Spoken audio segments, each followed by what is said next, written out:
মৰাণৰ এখন চৰকাৰী প্ৰাথমিক বিদ্যালয়ত নামভৰ্তিৰ বাবে ছাত্ৰ-ছাত্ৰী অভিভাৱকৰ ভিৰ। একেদিনাই নামভৰ্তি প্ৰায় 50ৰো অধিক ছাত্ৰ-ছাত্ৰী। বিদ্যালয়খনত পঢ়ুৱাবৰ কাৰণে অভিভাৱকে ভাড়ালৈ লৈছে ঘৰ।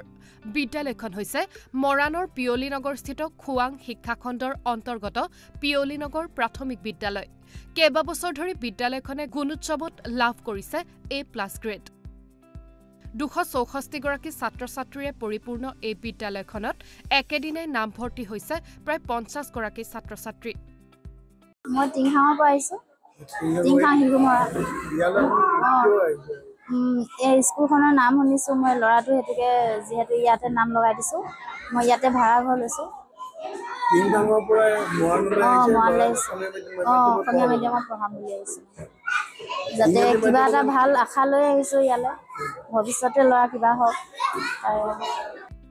কেইবা কিলোমিটাৰ দূৰৰ পৰা নিজৰ সন্তানক পঢ়ুৱাবলৈ এইখন স্কুলত নামভৰ্তিৰ বাবে আহিছে অভিভাৱকসকল। আজি মই মোৰ নাতিৰ ইয়াত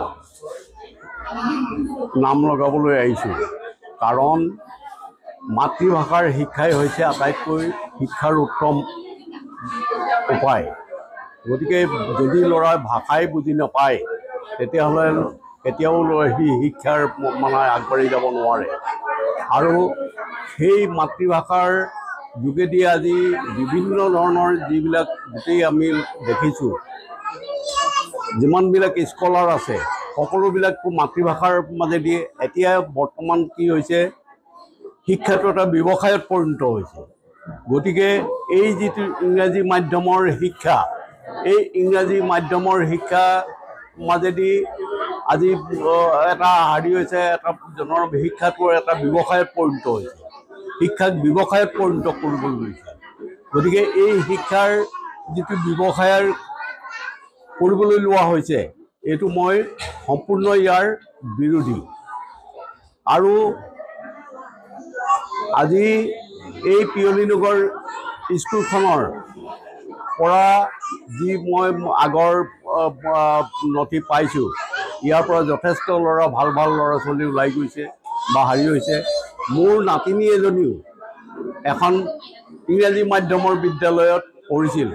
তাইক মই এই ইংৰাজী মাধ্যমৰ পঢ়োঁতে ভাষা বুজি নোপোৱাৰ কাৰণে তাই আগবাঢ়ি যাব পৰা নাছিল।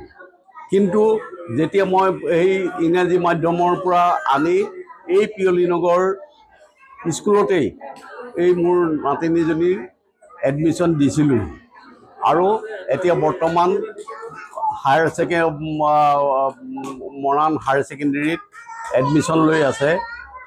গতিকে দেখিছোঁ এই ইংৰাজী মাধ্যমত পঢ়োঁতে যিখিনি বুজি নাপাইছিলে, বৰ্তমান সেইখিনি এই অসমীয়া মাধ্যমৰ মাজেদি যথেষ্ট বুজি পাইছে।